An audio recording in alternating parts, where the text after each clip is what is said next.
Okay, so for week 12 of spring anime, season finally finished. Yo, how'd you like this season? Well, I'll talk about it. We're gonna have a tier list, so the best shows, best waifus, best openings this season, and also I'll talk about like some of the shows I've watched this week. So yeah, most of them finished up. We got some good finales, but also some of them got one or two more episodes left, so gotta watch out for those. Oshi and Oko as well. I kind of want to see how that finishes up because we have one more episode left. I want to see our idol girls succeed so badly, and hopefully they kind of land the finale. Because yeah, the rest of this anime is like very nice. Besides that, Mashle has one episode left. Hell's Paradise has one episode left. Heavenly Delusion, the golf anime, Tonikaku Kawaii, Gundam Witch, Goddess Cafe, the isekai incest isekai with the sister.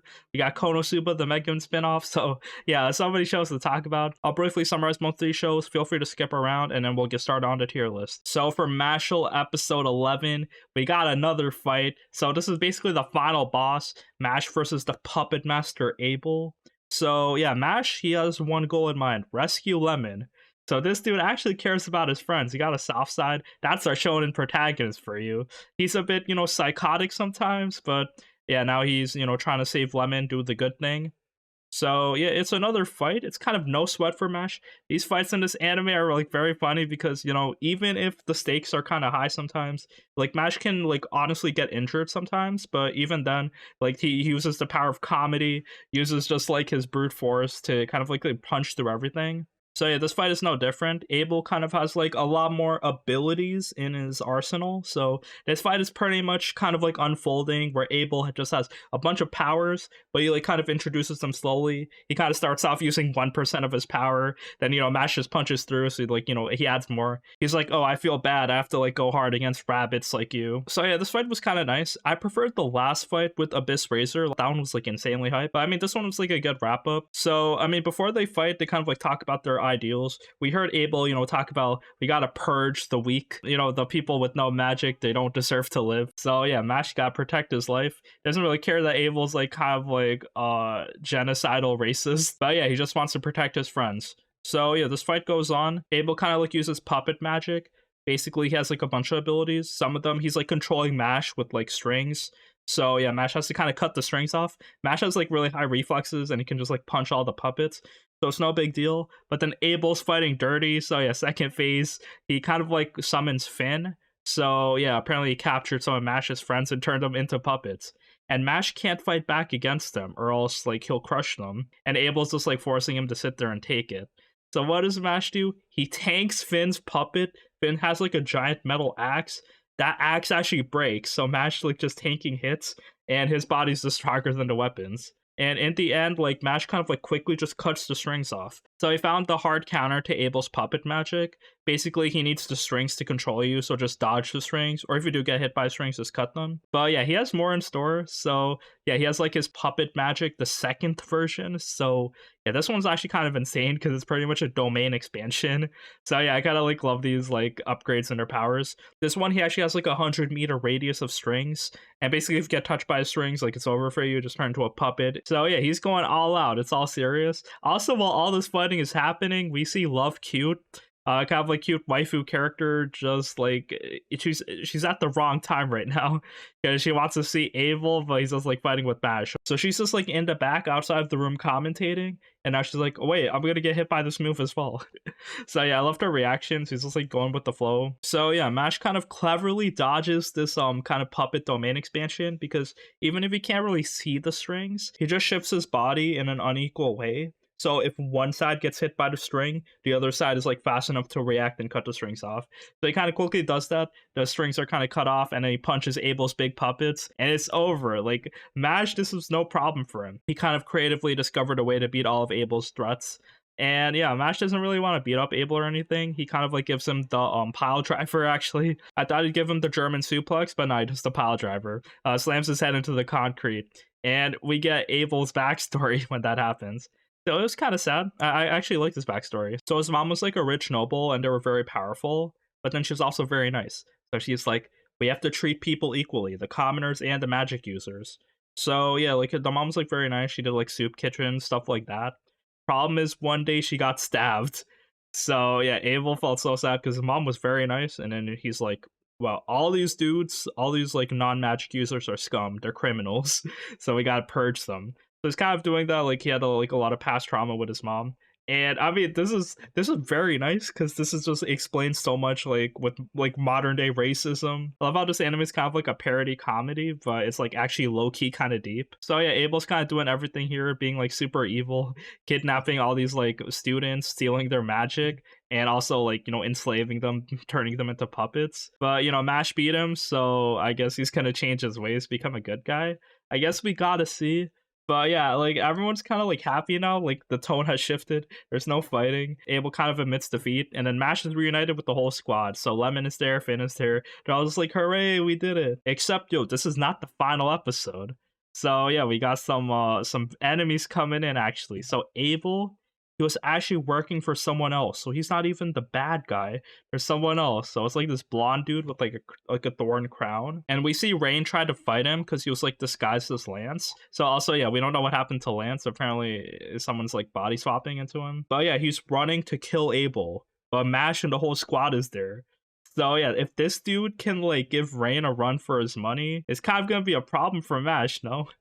I mean, I guess not. We can't doubt this guy. This dude has just like infinite power. So yeah, none of these magic users can really affect him. But I mean, this evil dude seems to be like the next villain, like the next group to fight. So he'll probably make an impact. Maybe show off his powers, probably kill Evil, I guess. He was a bit irredeemable, kind of a eugenics type of guy. But I mean, that was pretty much the whole world they're living in. But yeah, besides that, another solid episode of Mashle. I love the fight with the Abyss Razor before this a little better. But in the end, this anime's very entertaining. So yeah, one more episode left for the finale. Okay, so for Jigokuraku, episode 12. So yeah, another episode down, another fight happening. It's Saguri, Yuzuriha, and then the dude with the glasses. I think his name is Genta, and they're fighting the Tensen. So yeah, this dude, a new Tensen. Like they're just dropping like flies out here, and I mean they seem to be super overpowered. So I mean I'm kind of scared for our squad because yeah, Saguri was like passing out in the early like season of the island. So I don't think like they're gonna have a good time here. So yeah, this Tensen, he has like reddish hair. He's kind of like a bit psychotic. His name's Mudan. We see that he has like red kind of flowery petal hair. And we see that he loves to experiment with humans. And he takes an interest in Yuzuriha. I don't blame him, dog. I took an interest in her as well. She's hot as fuck. But yeah, all of them are kind of like fighting against him. He's like really fast. And he does have the power of Tao. Our squad though, they're actually like pretty efficient in Tao. So yeah, we know Saguri like had her middle way, but Yuzuriha is actually like kind of using it subconsciously. She kind of grew up learning how to use it. So yeah, we see her Tao power, which is basically her cum magic. So yeah, it's basically poison where it's like she can drink poisons and then manifest it outside of her body, and she turns into Spider-Man basically. So yeah, she has like this white sticky poison that she can like wrap around people, dissolve their bodies, and she can also grab you. So she's just using her spider string on the Tencent. I think his name is Mudan. I'm not sure, but I mean that's what the character list has for his name. So yeah, we'll call him Mudan. And yeah, he's just fighting Yuzuriha, but then we see Genta. So he's like the dude with the glasses. He didn't like seem super impressive, but actually like all these Asaimon, they're Asaimon for a reason. So yeah, he has this sword. He's basically stabbing. So that's like his kind of technique, just like stabbing. Problem is, yeah, this dude just like infinite regeneration. So even if Yuzuriha kind of one shots him, dissolves his body, throws kunais out his eyes, he kind of just like regenerates. But that's when Saguri, she kind of asks Groot. His head got cut off, but yeah, he knows kind of like there's like a weakness to the Tensen, so he doesn't think they're gods anymore. They kind of lied to them. So he gives Saguri the details on the weakness. So yeah, they do have a core inside like their midsection. So you gotta use Tao to kind of like slash that up. So Saguri does it. Her middle way is coming in clutch. So she kind of like cuts him up in the face. So yeah, also this dude, he has the ability, he has like foresight. So he can use Tao to kind of like predict her movements. So Saguri has to be super unpredictable. So it's kind of like hard to aim on him. But yeah, Saguri kind of slices him, and apparently her Tao is like super lethal to him, where like he can't really out heal it. So she's like the natural counter to him. The thing is they have to work really hard to kind of like restrain him so they can all like kind of attack him. Also during this fight, he reveals that okay, yeah, like we're not gods, we're basically lying to everyone here, and we're kind of like using people's life forces to make like the elixir of life, this like tan potion. The thing is, tan is not the elixir of life that we were led to believe. So if normal humans drink it, like if the Shogun wants it, you actually turn into a tree. So you actually need to harness the power of Tao to like be able to like take this elixir. And even then it doesn't really turn you immortal, it just turns you into a plant man. So you still have a weakness and you have to kind of like keep drinking the tan. So yeah, like this elixir of life is not real. When Sakura hears that, she actually like gets kind of like in a midlife crisis because she's like, "Oh, Gabimaru, he's fighting so hard to defend his wife, reunite with her, but now he can't get pardoned if this elixir does not exist." So yeah, I guess we'll deal with that later. I mean, Sakura's goals kind of changed now, where it's like, okay, now we have to rescue everyone. Basically, fuck this island we're leaving, or we gotta kill all the kind of Tencent in our way, and there are 7 of them. So the fight goes on with this dude, and everyone's kind of like tired, exhausted, bleeding, but they still don't give up. So yeah, Sagri, she's kind of like internally bleeding because using Tao so much is like a drain on her like life force. So basically, what they do is that Yuzuria comes in, she kind of grabs the Tensen, and then like she kind of like throws like Tao energy beams at her, and she's just tanking that shit. So that's pretty tough. It's a good showing. And yeah, like Genta's also there. He kind of like restrains the Tensen, and now it's the perfect time for Sagri to come in. She does the Demon Slayer breathing technique, slices him up. So yeah, very nice. My man or woman is defeated, him, her, transgender Tencent. And in the end, everyone is relaxing. We get kind of Senta's backstory. So, I mean, he really loved art. He really loved drawing and writing. But the problem is he's part of the Asaimon clan, so he has to like kind of kill people. He doesn't like it, so he kind of wants like a world of peace. And I guess he might find it with Yuzuriha. But he's like a big sim for her because he likes her free style of living. She can do whatever she wants, which is kind of ironic because she is a prisoner. But I mean, in the end, they beat the guy, so it was actually kind of surprising. Like, this dude is like OD strong, and then all 3 of you, like that's big growth right there. But the problem is, these Tencent, they have 2 forms, which we have seen. So they turn into a giant monster. So yeah, this dude, he also turned into a giant monster a little later.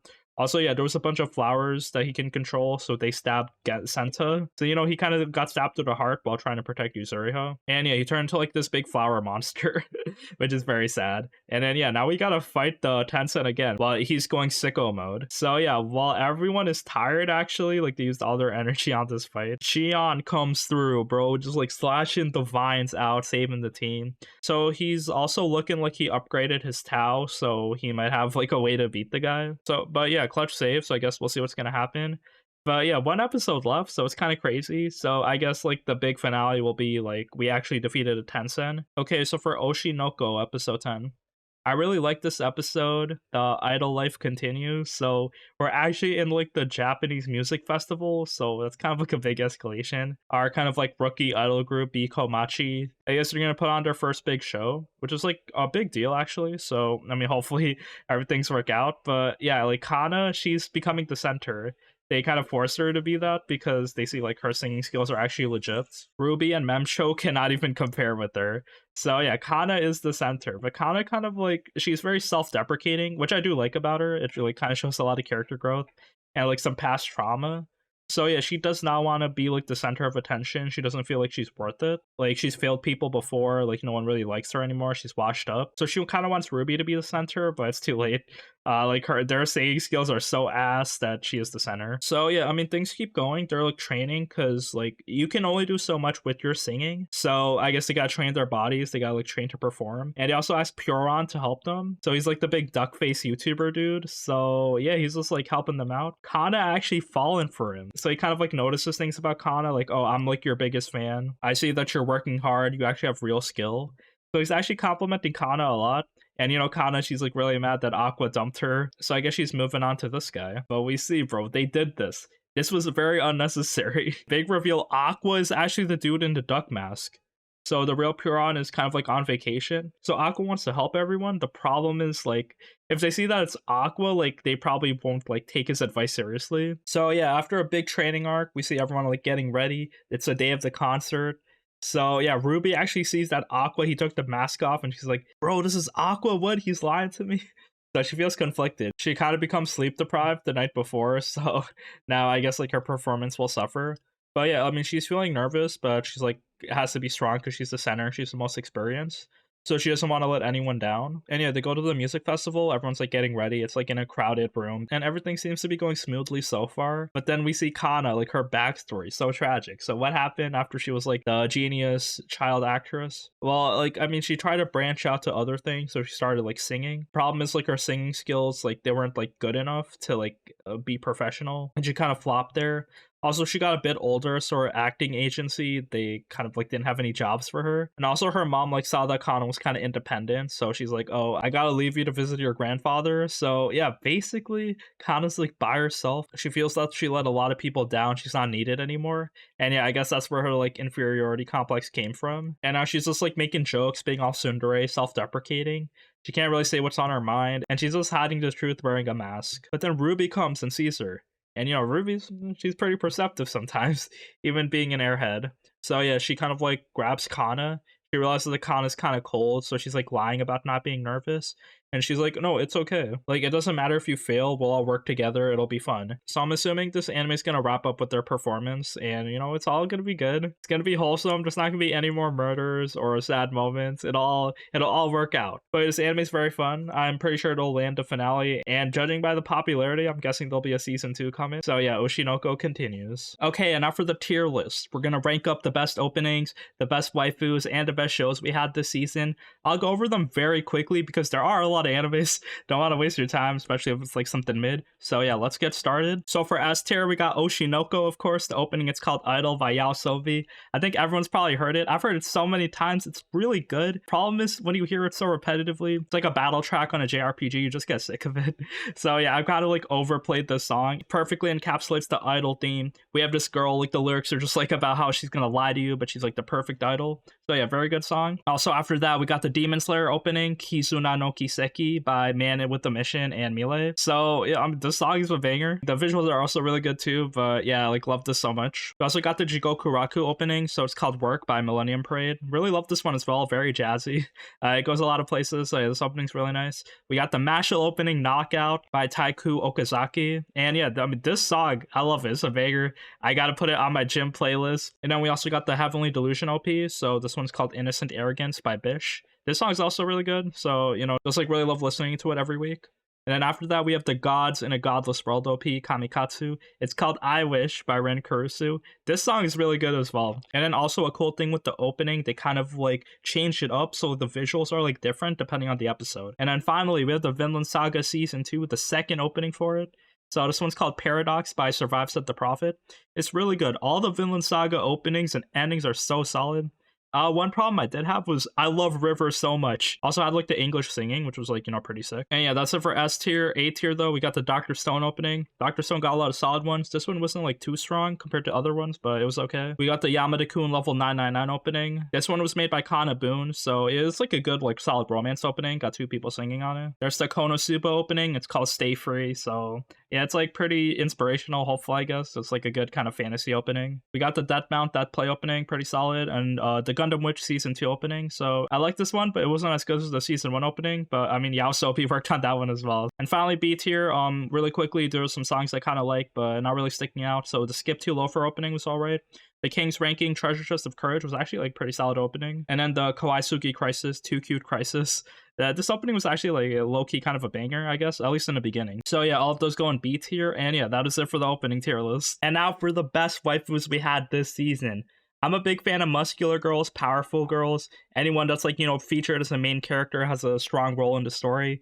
So yeah, let's get started. I'm the certified waifu checker. S to F tier. Classic, let's do it. So S tier, Ai Hoshino, easily from Oshinoko. She's very cute. Gotta support her. I loved her introduction in the first episode, very strong. I think everyone knows her. The problem is she's gonna lie to you, but she's gonna do it with style. So I love her fake personality. It really adds to her presence in the entertainment industry. And yeah, this anime wouldn't be the same without her. Also, we're the same anime, we got Kana. So yeah, Arima Kana, the baking soda liquor, the genius child actress. I loved her so much, S tier. She had the red hair. She was like, very cool. Like she had like really strong development. She had like this kind of inferiority complex developing, but she's also very smart, experienced, capable, so she's kind of like helping the main character. Hopefully Aqua picks her. We also got Ruby from this anime. I'll put her in C tier, unfortunately. So, I mean, she's a bit annoying. Like, I bet she gets better, but I mean, hopefully things work out for her. Also, same anime, we got Akane. So, she had her own arc in this dating show. So many girls in this anime, I'm putting on here. She's the last one, must protect her. So, yeah, new rank here, must protect. I liked her mini arc in the story. I love to see her bounce back. Maybe she'll be a major character. Okay, and now for Demon Slayer, we got Mitsuru Kanroji. So yeah, I mean the main girl in this anime, I guess, main new girl, the love pillar. She's really hot. I kind of wanted to see her, but I mean, she was a bit underwhelming. Her personality's like very airheaded. We got her backstory. She's like very muscular.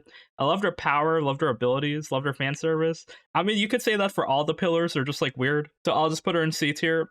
All right, get the pitchforks out right now. Also, we got Nezuko from the same anime. She's always contributing in these fights, being very strong, and this anime wouldn't be the same without her, so I'll put her in A tier. Now we got Saguri from Jigokuraku, S tier. Badass samurai waifu, no other place to put her. I loved her so much, very strong, like her development. She's, kind of fighting within herself sometimes, doesn't like killing, but I love to follow her around in the show. Also, Yuzuriha, same anime. Also S tier, I mean, hot ninja waifu, her character design was like insane. So kind of loved her carefree attitude, but also she's like pretty strong in fighting. Also, same anime, we got Mei, so we got protect her. Kind of cute girl. She got Chica's voice actress, gotta protect her so badly. Make sure all these evil people on this island don't use her for the Bochu Jutsu. And now we got Kohaku from Dr. Stone. I'll put her in S tier, just like strong badass. She's like kind of the same character every season, just like whenever Senku needs like a fighter or like a physical construction worker, she's always there. She's like the jack of all trades. So I love her attitude. She's like the MVP in a lot of these arcs. And her and Senku are becoming like a real power couple. We also got Suika from the same anime. So I mean, I'd say we gotta protect her, but she's actually doing a lot, kind of like going around helping out people. So yeah, I'll put her in A tier. And now for Mashle, we got Lemon.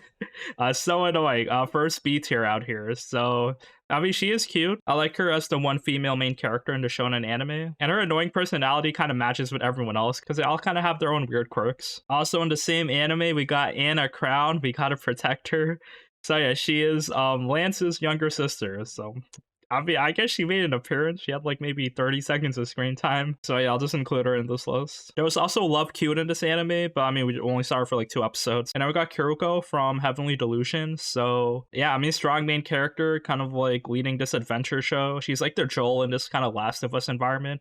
And she's leading Maru, who's like the Ellie. So yeah, she's fighting. She has her like kind of magic laser gun. She's kind of struggling a lot with personality issues. And yeah, it's just like very interesting to see like this anime taking like a lot of different directions. And now we got Akane from Yamada level 999. So yeah, she's like the main romance protagonist here. So I mean, she's very funny, kind of a cool main character. Playing the MMO, doing like a lot of stuff, meeting people in real life, but she's also like very embarrassed and shy. So I'll put her in A tier, just like, solid romance main character. And now we got Megamin from Konosuba, Explosion on This Wonderful World. So I mean, she's the main character in this show, but she is like pretty annoying. I love the other characters besides her. I love Yunyun. I love her little sister, Komeko. They're just like so much better than Megamin. But I mean, that fits in with their character. Like, all of the main characters in Konosuba are like very greedy and self-interested in their own way. So I'll just put her in B tier, like good main character, but she has like kind of a bad personality. Now we got Tsukasa from Tonikaku Kawaii, another romance main character. She's very inoffensive, very cute, like kind of doing her thing, being the married wife. She didn't really do too much in this season compared to the first season where she was like the strong, powerful person. But here Natsuki kind of like did most of the things, like fixing stuff, buying things. So yeah, I'll just leave Tsukasa as A tier, just like inoffensive romance main character. And now I got Mitsumi from Skip to Loafer. Really liked her. Another solid romance main character. Like, just like put him in A tier. They're like very inoffensive, learning new things, making a lot of friends. So yeah, just like, another wholesome character. And then also same for Yamada from The Dangers in My Heart. Another romance main character. I'm seeing a trend here. But yeah, Yamada, she's like big, tall model, big booba. Everyone's kind of thirsting over her. But our main dude, Kyotaro, he's like being nice to her, helping her. She also has like kind of like a weird, like she's really bad at communicating, which is pretty funny. And also, yeah, we have Isaki from Insomniacs After School. Another romance main character. I didn't like her too much because I was not like big fan of the Insomnia story. Like each of these characters, like once you learn their backstories, they're going through some trauma. But I just felt it was a bit too dramatic. Also, Isaki is kind of like just like a bit too quirky, airheaded, just like that. So yeah, I wasn't really a big fan of her, so I'll just like bump her down to B tier. Now we got Chise from The Ancient Mage's Bride season 2. So I mean, I guess she's like a good solid protagonist. I'll leave her in B tier. I know she doesn't really do too much. And I got Misaki from Dead Mount Dead Place. So she's like our undead zombie assassin waifu. Very funny, but also yeah, she's kind of like very annoying. I'll just put her down in B tier. And now we got Arurul from Working for a God in a Godless World. So yeah, voiced by Hana Kana. She also voiced Mitsuri from Demon Slayer. Also voiced Kubo from Kubo Won't Let Me Be Invisible. So yeah, love her voice actress. She's really good at playing like an unhinged, lovesick character. And yeah, she's kind of like a big kind of fan service character. I really liked her, so I'll put her in A tier. And now we got Yuhi from Summoned to Another World a second time.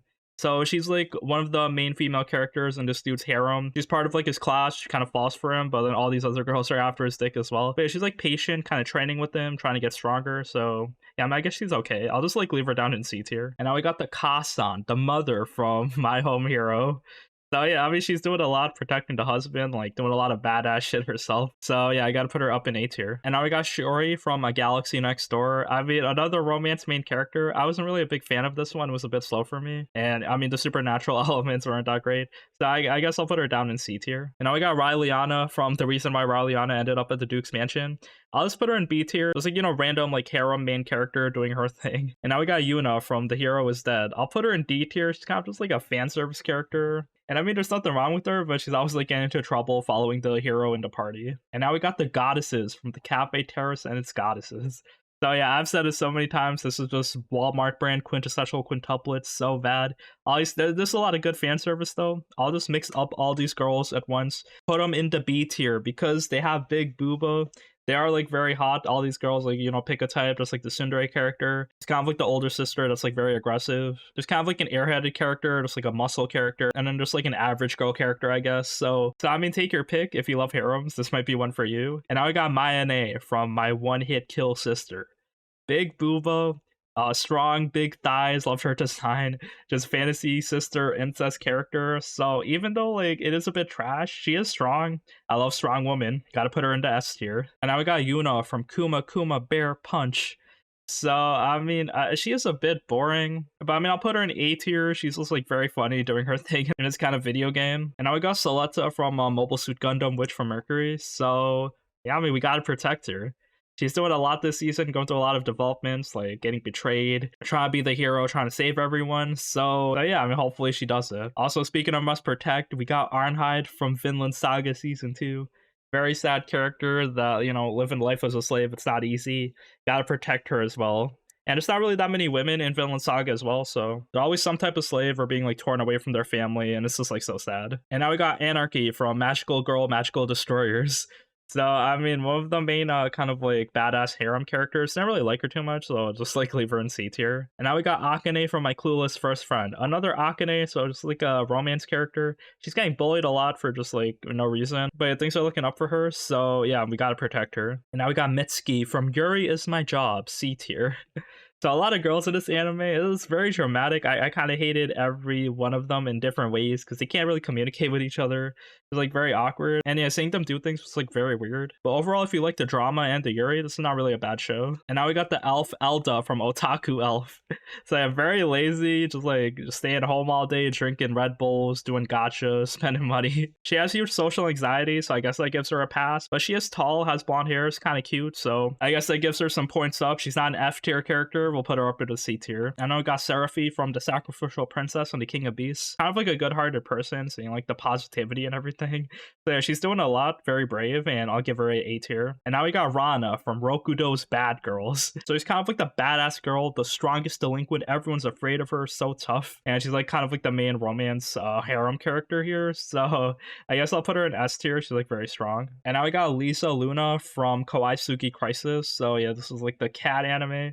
They love cute things. These are aliens. I did not like her too much, so I'll put her in C tier just because every time she sees the cat, she has a mental breakdown. Like, come on, girl, like, grow out of it. Like, I love cats, they're cute, but like, you're just dying each time you see them. But yeah, I mean, this anime, you don't really take it too seriously. Now we got Aoi and Eve from Birdie Wing Golf Girl Story Season 2.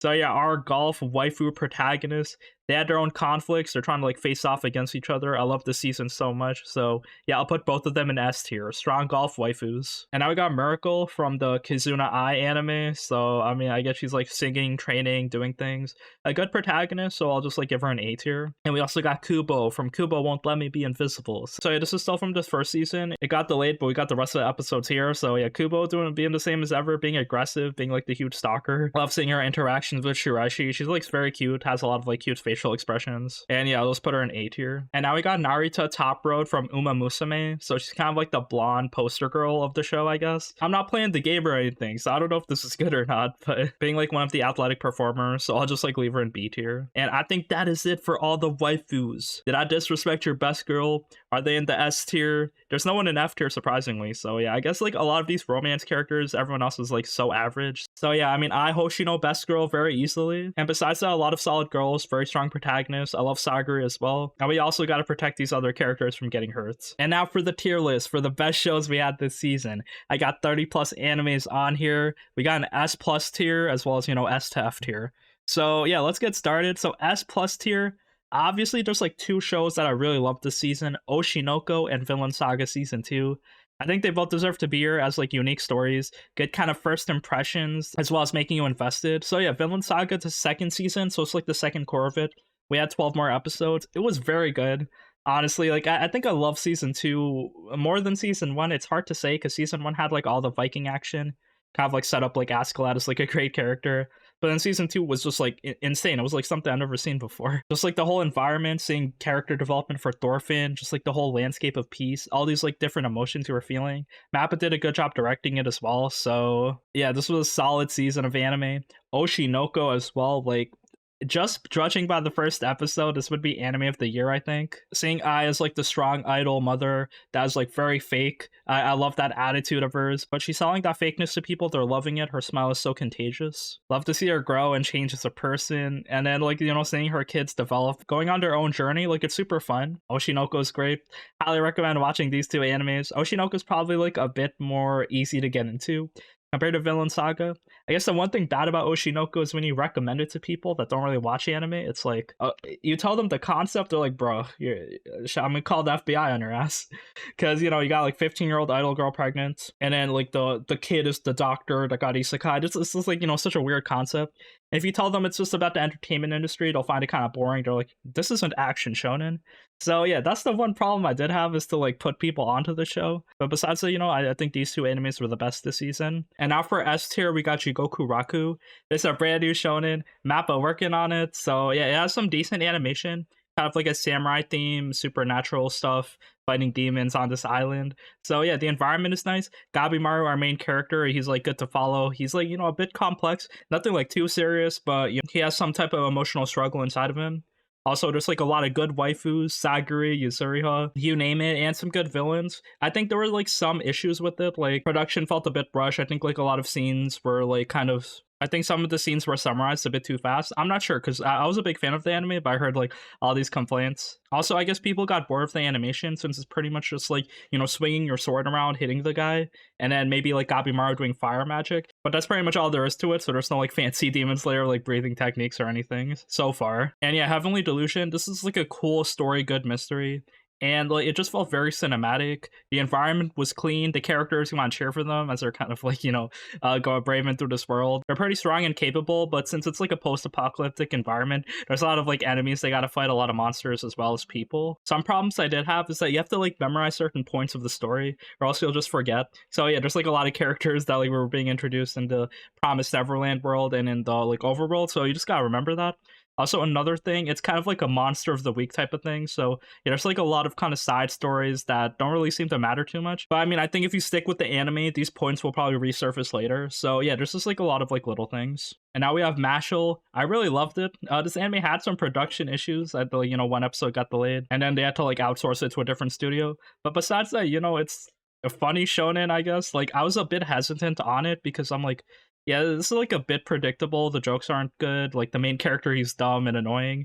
But like, I mean, you stick with it. Like it's like pretty cool, very funny. The characters are fun. It's like it's a bit unexpected sometimes. Also, the world is super dark, so I like the kind of contrast with Mash, just like being such a parody character. Also, yeah, one other small nitpick: Mash, where's your protein? My man, he's eating cream puffs, which is fine, but like at least let him eat a steak once in a while. And now we got Demon Slayer, so yeah, I mean, I didn't like it that much, but I mean, the story does continue. I'm up to date with the manga, so like I kind of expected this arc to be like whatever. But I mean, there were still some hype moments. Ganyo with the gun, the shotgun, I thought that was very cool. Mitsuri kind of coming in. The Mist Pillar doing his breathing techniques was very clean. But yeah, besides that, the pacing was like very bad. A lot of the dialogue is whatever. It's like very strong in the generic shonen things. And the villains this season weren't really impressive, so yeah, nothing here really carried. I thought the last episode with Nezuko was like very solid though. So I mean, I'll put it in S tier just because the animation was clean.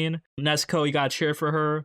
and there are like some hype moments during the fights. And yeah, the isekai with the gods, this shit is like very crazy. So it's kind of like this dude in like a different world in quotation marks, and then yeah, just like no one believes in gods here, so he's kind of just like starting his own cult and then using like his little god familiar to power up. And yeah, basically it's just like a fan service cult like isekai. It's very crazy, but definitely very unique. And now for A tier, we got Dr. Stone. So yeah, season 3 of Dr. Stone. I thought it was good, like the comedy was decent and everything, but you know, it just felt a bit repetitive. Season 3 already, like I know this anime's like pretty popular, but yeah, it's just like a long running show that you can like kind of watch slowly. And now we got Konosuba, the Megaman spinoff. I like this anime, you know, just it was exactly what you expected. I think Mega Man, like, you know, growing in popularity ever since the movie and everything. So we had like a more in-depth look in her life, which is like nothing that we don't already know. Like she's poor, she's kind of like trying to learn magic, learning explosion magic. We see like the person that kind of inspired her, so I guess that's new. And yeah, we just see her like kind of hanging out with Yun. After stuff in a village, they kind of go adventuring. We see her like in different places, and then finally meeting up with Aqua, Kazuma, and everyone. So I mean, if you like Konosuba, there's nothing wrong with this anime. It's pretty decent. And then now we have Tonikaku Kawaii season 2. So yeah, season 2 of this romance show. It's not the best, but it's also like pretty wholesome. Like I like the concept of season 1, just like the main couple getting married instantly, and now they're just doing marriage things, and they're like kind of spreading the love around. So a lot of people love their relationship. They kind of want something like that for themselves. So yeah, Nasa being like the, you know, regular good guy. Tsukasa, she doesn't really do too much, but I mean, I guess she's like the strong waifu. So, and the anime goes on, we meet a lot of new characters. Also, yeah, another nitpick, these dudes are married, but they're just so shy around each other. So I mean, it is normal, and they are young. It's like I think Tsukasa's like technically 16, but I mean, she seems to be alive for a long time. Nasa's 18, so yeah, I guess they're just like super shy around each other. And yeah, even though they're married, there was no sex happening in season 2. And now we got Skip to Loafer, another solid romance show. It's like, you know, we got a main character. She's kind of like gravitating everyone towards her, making a friend group. She's like super contagious, very quirky. Also makes a lot of mistakes, and then like she kind of hangs out with this other dude. So yeah, just like a romance between them, high school setting. And also another romance show for A tier, Boku no Kokoro no Yabai Yatsu. So yeah, like the dangers in my heart. This is the school shooter anime. I liked it. You honestly got to stick with it, because if you just watch the first few episodes, it's very painful.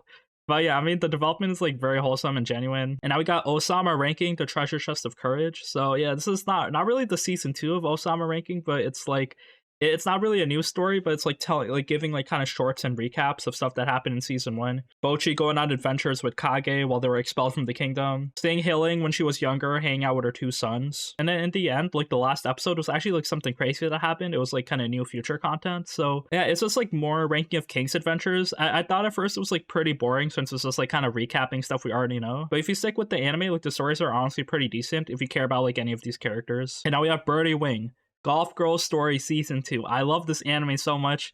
Golf is it's a bit boring, but this anime, like making these girls kind of pop off on this competition. A lot of serious shit happens, so it's like mixing golf with drama. Season 1, we had like some mafia underground golf shit. Season 2, it's more of like trying to be professional. So yeah, there's like a lot of struggles happening. Our 2 main characters are young, but overall, golf, Yuri, incest, anime bullshit, that's all here. So yeah, I really love this anime. Also, we have Kubo Won't Let Me Be Invisible, another solid romance show. So yeah, this one was a continuation from last season. It got delayed, so it finished up here. Just like a wholesome show. And finally for A tier, we got Mobile Suit Gundam, The Witch from Mercury season 2.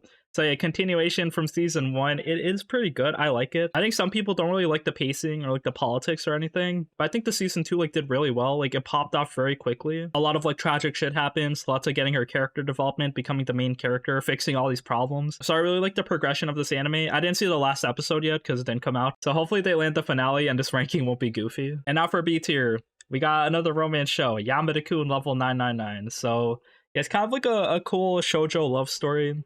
It's about gamers, but not really gamers, because they just like play some MMO and then they touch grass. They're very open, very quirky. I mean, the main character, she's like cute and stuff, but I felt like the romance was a bit too painful to watch. A lot of other characters just get randomly shoehorned in, and then like I don't really care anymore. And the main dude is a bit unrealistic, but I mean, it's like a good romance show. And now we got Insomniacs After School. So this anime is very nice. Like any kind of like nighttime scenery, looking at like stars or the sky, you know. Here I thought the romance was a bit too like the characters just like black-haired high school and, you know, quirky main girl. I just hate that formula so much. But I mean, besides that, it's a very wholesome show. They do a lot of like adventures, the main couple. Now we got Dead Mount Death Play for B tier. So yeah, this is like an interesting anime. It's a reverse isekai.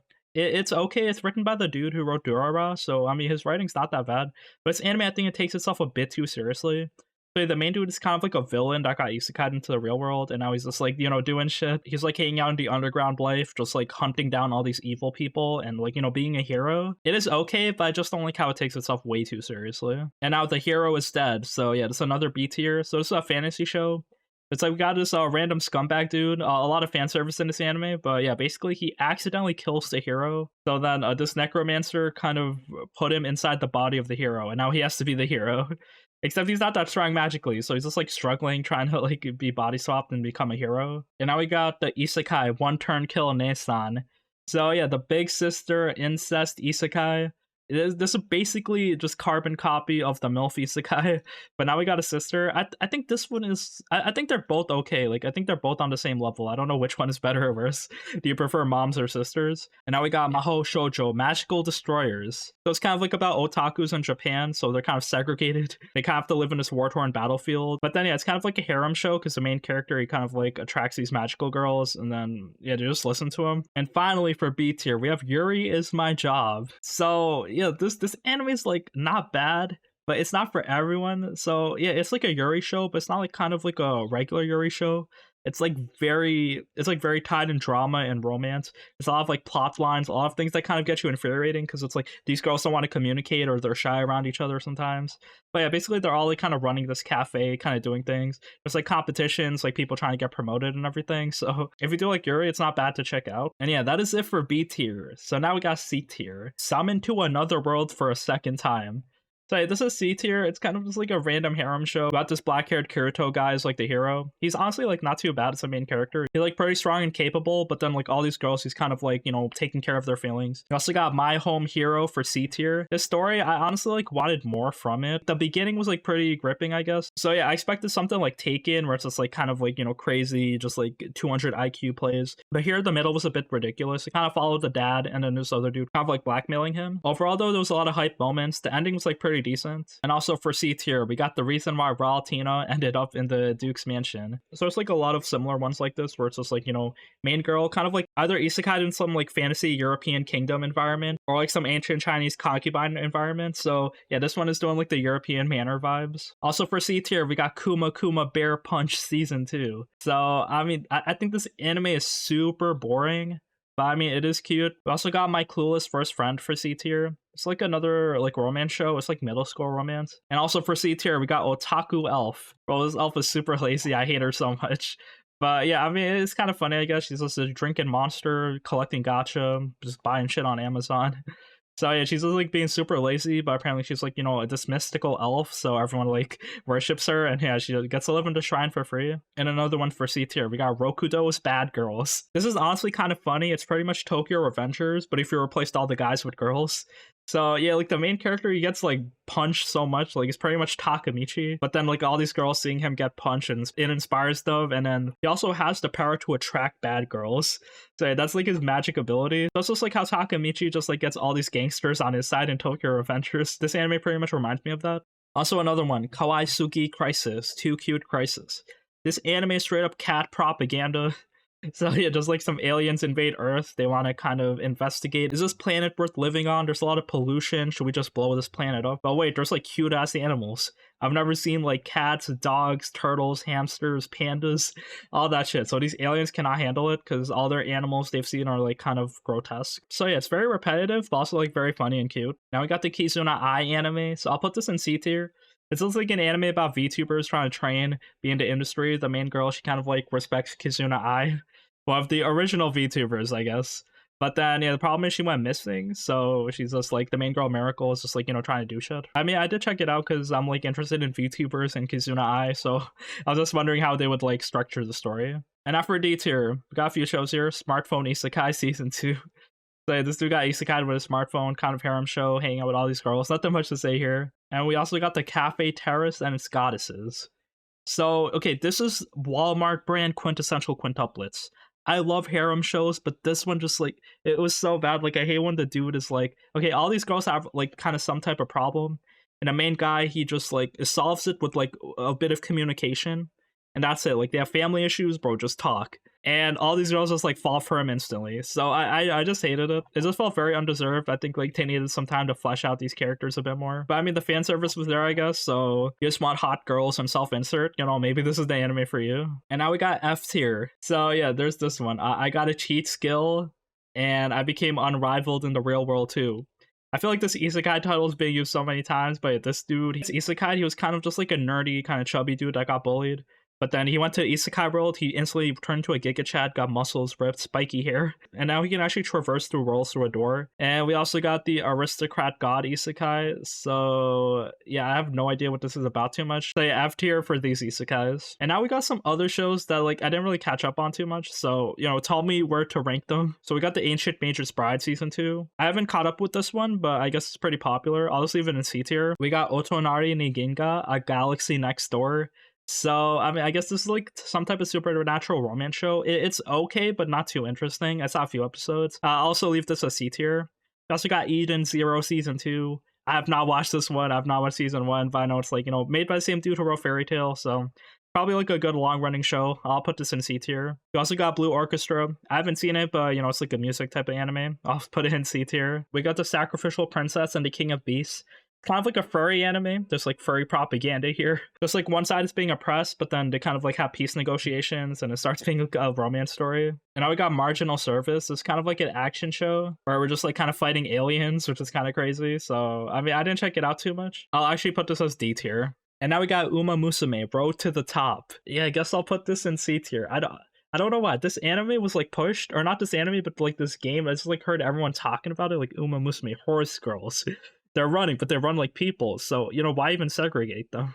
Why not have the horse girls run with normal people? What's the problem there? But yeah, it's kind of like based on a mobile game. I might check out the game, honestly, because I want to see what the hype is about. But the anime is like whatever. There's like several like horse girls. I think we see like 4 of them just like competing. But besides that, I need to know what the hype is. Is Uma Musume that good? And that is it for the anime review. Thank you for watching. I'll see you in the summer.